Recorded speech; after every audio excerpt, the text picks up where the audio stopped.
प्यारे बच्चों खुश रहो। सभी को good morning. Tagore ji academy school में ऑनलाइन क्लासेस में एक बार फिर आप लोगों का हार्दिक स्वागत है।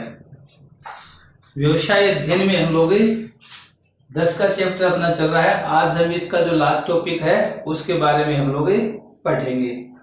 आज का जो अपना टॉपिक है पढ़ेंगे। पहला जो टॉपिक है वो है एजेंट के अधिकार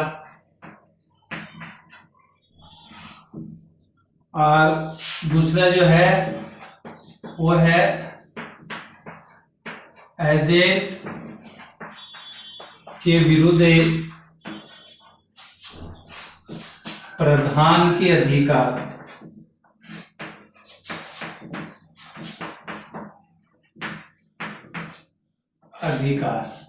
आज हम इसके बारे में पढ़ेंगे कि एजेंट के कौन कौन से अधिकार होते हैं और एजेंट के विरुद्ध प्रधान को कौन कौन से अधिकार प्राप्त होते हैं।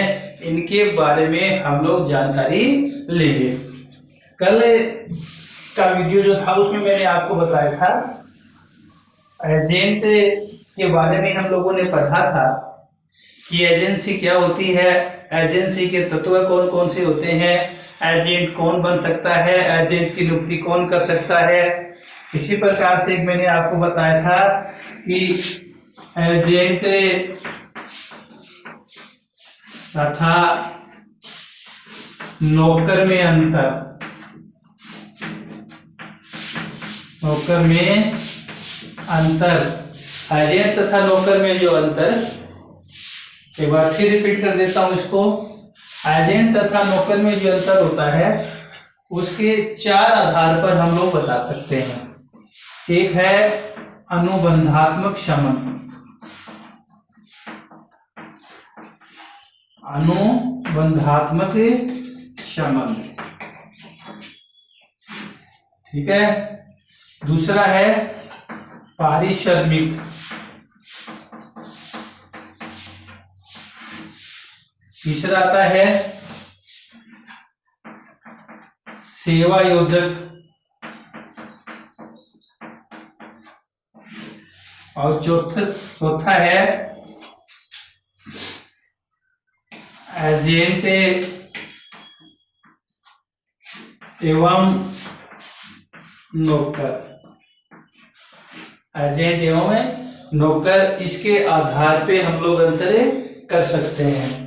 अनुबंधात्मक संबंध में है एजेंट अपने प्रधान के तीसरे पक्षकार के साथ अनुबंधात्मक संबंध स्थापित करवाता है, जबकि नौकर ऐसा नहीं करता। पारिश्रमिक, एजेंट का पारिश्रमिक फीस होती है, जबकि नौकर का पारिश्रमिक जो है वो वेतन या मजदूरी होती है। सेवा योजक, एक एजेंट के अनेक सेवा योजक हो सकते हैं, जबकि नौकर का एक ही सेवा योजक होता है। एजेंट एवं नौकर, एजेंट जो होता है वो एक ही समय के अंतर्गत नौकर और एजेंट दोनों नहीं हो सकता, जबकि नौकर जो है कभी कभी नौकर के साथ एजेंट भी हो सकता है। इसके बाद में एक मैंने आपको बताया था ठेकेदार और एजेंट में जो अंतर जो है वो भी मैंने आपको बताया था। इसका बेसिक जो अंतर होता है वो होता है एजेंट जो होता है वो अपने प्रधान के निर्देशानुसार काम करता है, जबकि ठेकेदार होता है वो अनुबंध के अनुसार ही कार्य करता है, ठीक है। एजेंट अपने प्रधान के तीसरे पक्षकार के साथ अनुबंधात्मक संबंध स्थापित करवाता है, जबकि ठेकेदार ऐसा नहीं करता। तो इस प्रकार से इसमें भी हम लोगों ने कल पढ़ा था। ये बात निकल की थी, कुछ रह गया था वो मैंने आपको थोड़ा एक बार फिर रिपीट कर दिया। आज जो आता है वो आता है एजेंट के अधिकार। एजेंट के अधिकार, एजेंट के अधिकार, राइट्स ऑफ एजेंट। एजेंट के अधिकार कौन कौन से होते हैं? इसमें पहला बिंदु आता है पारिश्रमिक प्राप्त करने का अधिकार।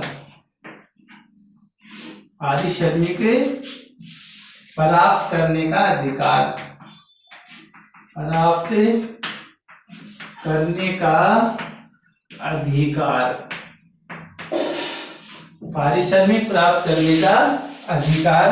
एजेंट का जो पहला अधिकार आता है, यानी एजेंट के द्वारा किए गए जो भी कार्य हैं, एजेंट ने प्रधान के लिए जो भी कार्य किए हैं उसकी एवज में, अर्थात जितना भी काम उसने किया है उसको पारिश्रमिक प्राप्त करने का अधिकार होता है। दूसरा जो आता है वो आता है प्रधान की अयोग्यता के कारण हुई क्षति की पूर्ति करने का अधिकार। अगर किसी भी एजेंट को प्रधान की अयोग्यता की वजह से, अगर वह योग्य नहीं है, दक्ष नहीं है, पूर्णतः निपुण नहीं है, सक्षम नहीं है, तो अगर प्रधान अयोग्य है उसकी वजह से अगर एजेंट को किसी भी प्रकार की क्षति होती है, किसी भी प्रकार का नुकसान होता है, तो एजेंट प्रधान से उसकी भरपाई कर सकता है, अर्थात एजेंट उसकी क्षतिपूर्ति करवा सकता है। तीसरा जो आता है, एजेंट द्वारा अपने अधिकार क्षेत्र में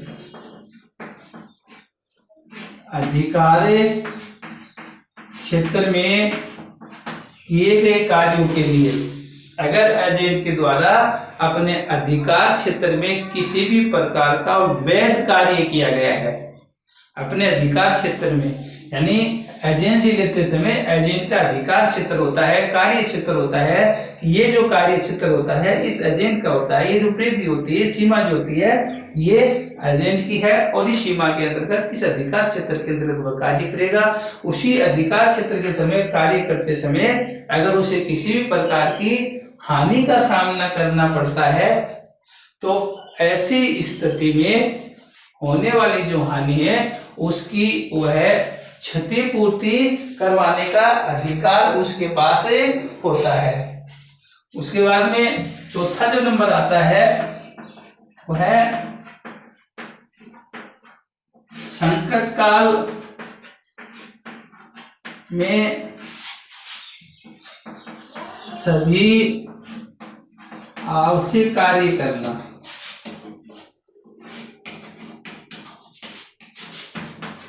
संकट काल में अगर व्यवसाय के अंदर किसी भी प्रकार की क्षति होती है, नुकसान होता है, ये व्यवसाय की इकोनॉमिक कंडीशन ठीक नहीं है, ये लाभ कम हो रहे हैं, तो ऐसी स्थिति में ये नहीं है कि एजेंट जो होता है उस व्यवसाय को छोड़ दे और छोड़ करके चला जाए, ऐसा नहीं है, उसका ये अधिकार है। संकट काल के अंदर भी वह एक व्यवसाय की मदद करेगा, प्रधान की मदद करेगा, और सभी जो संकट काल के दौरान है वो सभी कार्य उसके द्वारा किए जाएंगे। पांचवा जो आता है उचित सूचना देकर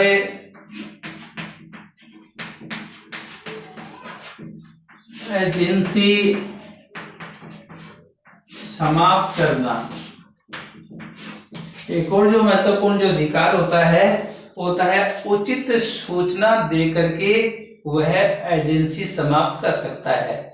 ऐसे नहीं कि प्रधान और इसके दोनों के मध्य एजेंट संबंधी को ठहरा हुआ है और एजेंट जो है जब चाहे एजेंसी को छोड़ करके, प्रधान को छोड़ करके और चला जाए, ऐसा नहीं हो सकता। क्योंकि उचित सूचना देकर ही, अगर मान लीजिए कोई भी जो एजेंट है या कोई ऐसा व्यक्ति जो एजेंट का कार्य करता है और वह अब कार्य नहीं करना चाहता, तो ऐसी स्थिति में वह प्रधान को उचित सूचना देकर के, प्रधान को बता करके और एजेंसी समाप्त कर सकता है। एक और आता है, अगर एजेंट के पास वर्कलोड ज्यादा बढ़ जाता है तो ऐसी स्थिति में उस कार्य को निपटाने के लिए वह उप एजेंट तथा स्थानापन्न एजेंट की नियुक्ति भी उसके द्वारा की जा सकती है। तो ये है एक एजेंट के जो अधिकार होते हैं उनके बारे में हम लोगों ने अध्ययन किया। अब दूसरा जो इसका टॉपिक आता है वह है प्रधान के एजेंट के विरुद्ध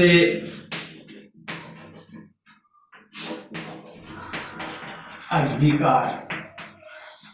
प्रधान के एजेंट के विरुद्ध अधिकार, इससे पहले जो हम लोगों ने पढ़ा था वो पढ़ा था एक एजेंट के अधिकार। अब प्रधान के एजेंट के विरुद्ध कौन कौन से अधिकार होते हैं उनके बारे में हम लोग पढ़ेंगे। एक होता है आदेश के अनुसार कार्य करवाना। आदेश के अनुसार कार्य करवाना। दूसरा आता है गुप्त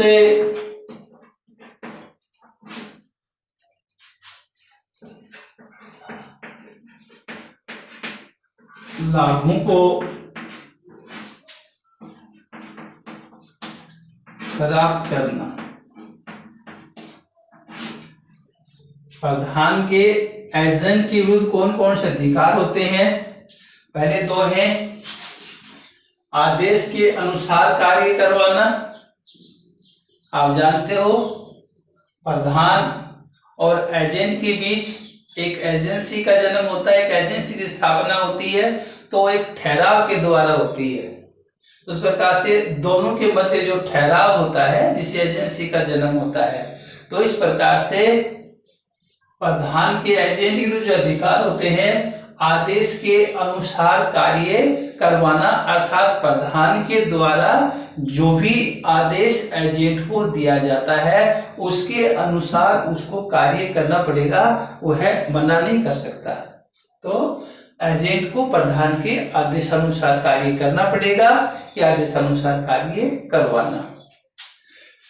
गुप्त लाभों को प्राप्त करना। अगर एजेंट ने गुप्त लाभ प्राप्त किए हैं, धोखाधड़ी से किसी प्रकार के लाभ किए हैं या किसी प्रकार से फायदा उठाया है, चोरी छिपे किसी प्रकार के लाभ कमाए हैं, अन्य प्रकार से किसी प्रकार का उसको फायदा उठाया है और व्यवसाय से उसने लाभ प्राप्त किए हैं, तो प्रधान जो है एजेंट से गुप्त लाभ की जो राशि होती है वो प्राप्त करने का अधिकार भी इसको होता है। तीसरा जो बिंदु इसके अंतर्गत आता है वो है एजेंट के अनाधिकृत एजेंट के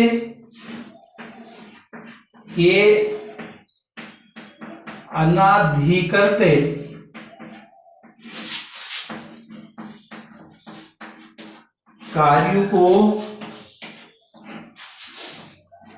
स्वीकार करना या अस्वीकार करना।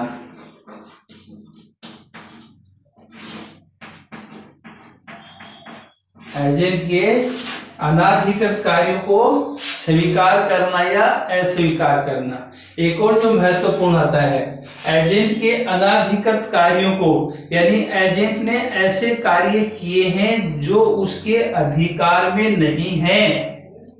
एजेंट ने ऐसे कार्य किए हैं जो उसके अधिकार क्षेत्र में नहीं है, फिर भी मानो कि किसी एजेंट ने अपने प्रधान पे भरोसा करते हुए, अपने मालिक पे भरोसा करते हुए ऐसे कोई कार्य किए हैं जिससे व्यवसाय को या संस्था को फायदा होता हो, तो इस प्रकार से उसने ऐसे कार्य किए जो उसके अधिकार क्षेत्र में नहीं थे। अब ये एजेंट की जो अनाधिकृत कार्य हैं ये प्रधान के ऊपर निर्भर करता है कि वो उनको स्वीकार करता है या अस्वीकार करता है। ये भी एजेंट के विरुद्ध उसका अधिकार बनता है। ऐसे कार्यों को वह स्वीकार भी कर सकता है और अस्वीकार भी कर सकता है, ये भी उसके पास अधिकार होता है। चौथे नंबर पे आता है एजेंट के अधिकारों को घटाना या बढ़ाना, एजेंट के अधिकारों को घटाना या बढ़ाना। प्रधान के पास ये भी अधिकार होता है कि एक एजेंट को जो जो अधिकार प्रदान किए गए हैं, आवश्यकता के अनुसार प्रधान के द्वारा उन अधिकारों को बढ़ाया भी जा सकता है और घटाया भी जा सकता है। जैसे मानो कि व्यवसाय का विस्तार वगैरह होता है, व्यवसाय का विकास होता है, ऐसी स्थिति में एक प्रधान के द्वारा एजेंट के अधिकार बढ़ाए जा सकते हैं, या उसका विस्तार नहीं हो रहा, इकोनॉमिक कंडीशन अच्छी नहीं होती है, तो ऐसी कंडीशन में उसके अधिकारों को घटाया भी जा सकता है। पांचवा जो आता है एजेंट के दुराचरण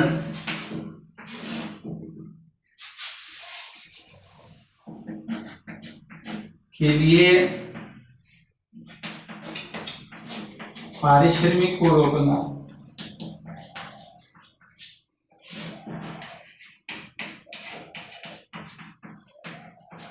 एक और महत्व बिंदु होता है, आप जानते हो एजेंट जो प्रधान होते हैं उन दोनों के मध्य एक विश्वासित संबंध होता है, एक विश्वास का संबंध होता है, एक साथी का संबंध होता है, व्यापार को बढ़ाने के लिए एक दूसरे में सहयोग का संबंध होता है।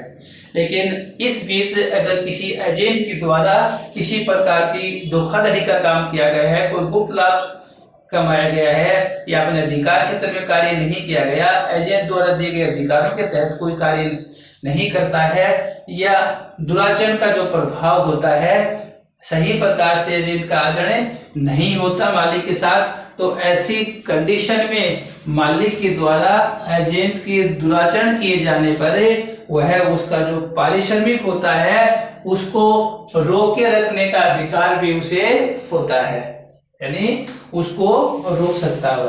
अगर उसके साथ सही प्रकार का व्यवहार नहीं किया जाता तो रोक सकता है। छठा आता है एजेंट से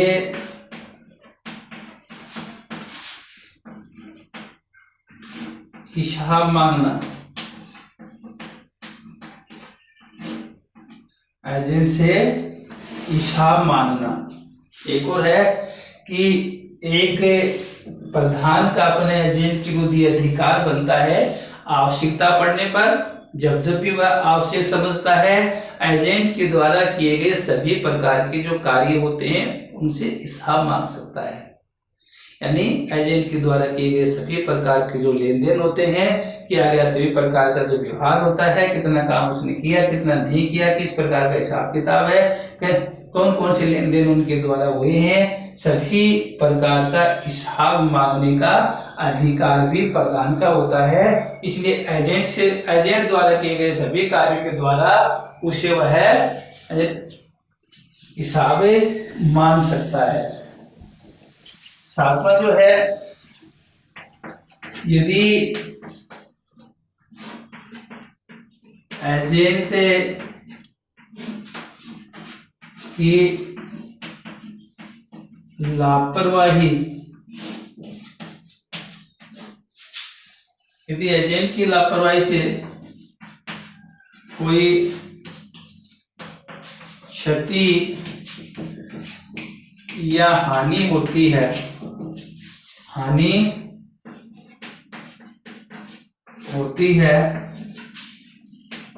तो प्रधान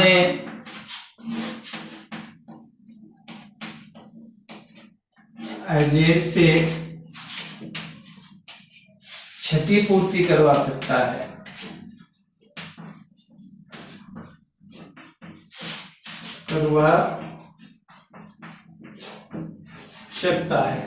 एक और महत्वपूर्ण बिंदु होता है, जिस प्रकार से हम लोगों ने पढ़ा था कि प्रधान की अयोग्यता से अगर एजेंट को हानि होती है या एजेंट अपने अधिकार क्षेत्र में अधिकार सीमा के अंदर कार्य करता है, वैध कार्य उसके द्वारा किया जाता है, तो उसे किसी प्रकार की हानि होती है तो प्रधान से उसकी क्षतिपूर्ति करवाई जा सकती है।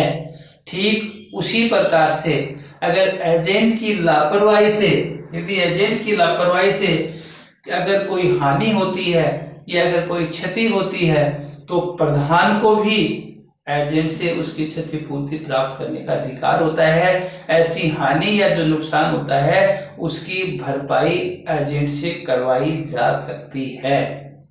तो ये थे प्रधान और एजेंट के जो अधिकार होते हैं उनके बारे में हम लोगों ने पढ़ा।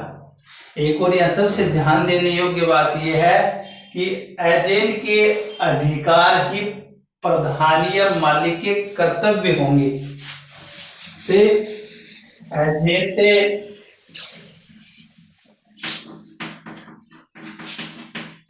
एजेंट के अधिकार ही प्रधान या मालिक के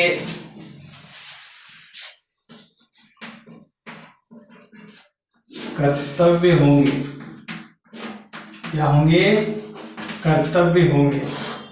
यानी एक एजेंट के जो अधिकार होते हैं वही प्रधान या मालिक के कर्तव्य होते हैं। जैसे एजेंट का हम लोगों ने पढ़ा कि पारिश्रमिक प्राप्त करना, तो यहाँ पे उसका कर्तव्य बनता है कि एक एजेंट को किए गए कार्यों के लिए पारिश्रमिक देना, या एजेंट को प्रधान की योग्यता से हानि होती है तो उसकी क्षतिपूर्ति करना, अधिकार क्षेत्र में वैध कार्य के लिए कोई हानि होती है तो उसकी भरपाई भी उसके लिए करवाना, या स्थानापन्न उपाध्यक्ष जो होता है उसकी नियुक्ति करने का अधिकार भी उसको दिया जा सकता है। तो इस प्रकार से एक एजेंट के जो अधिकार होते हैं वही प्रधान या मालिक के कर्तव्य माने जाते हैं तथा एजेंट के कर्तव्य प्रधान के अधिकार माने जाते हैं। दूसरा है एक एजेंट के कर्तव्य प्रधान के अधिकार माने जाते हैं।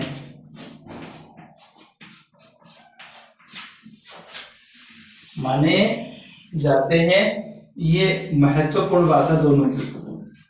तो इस प्रकार से आज हम लोगों ने ये पाठ जो है एक प्रकार से समाप्त किया। आज का जो अपना टॉपिक था वो एजेंट से संबंधित था।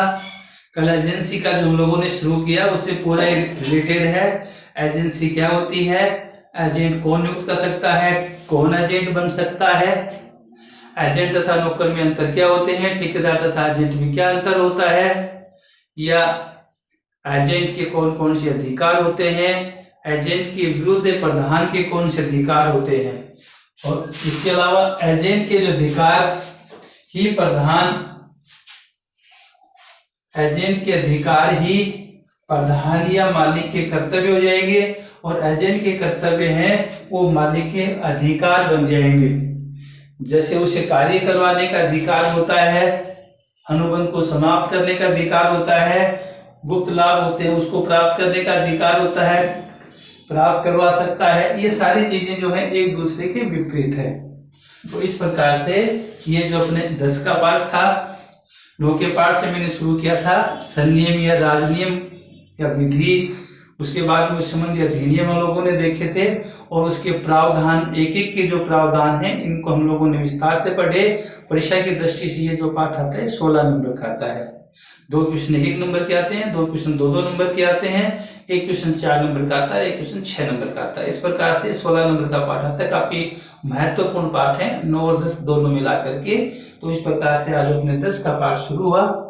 उसके बाद में 11 का जो पाठ है वो उद्यमिता जो है उद्यमिता का अर्थ है, विशेषताएं हैं, उसके उद्देश्य, महत्व और उद्यमिता कार्यक्रम, ये दोनों पाठ इसके आगे आएंगे, ये भी हम लोग विस्तार से पढ़ेंगे। तब तक के लिए सभी बच्चों को धन्यवाद।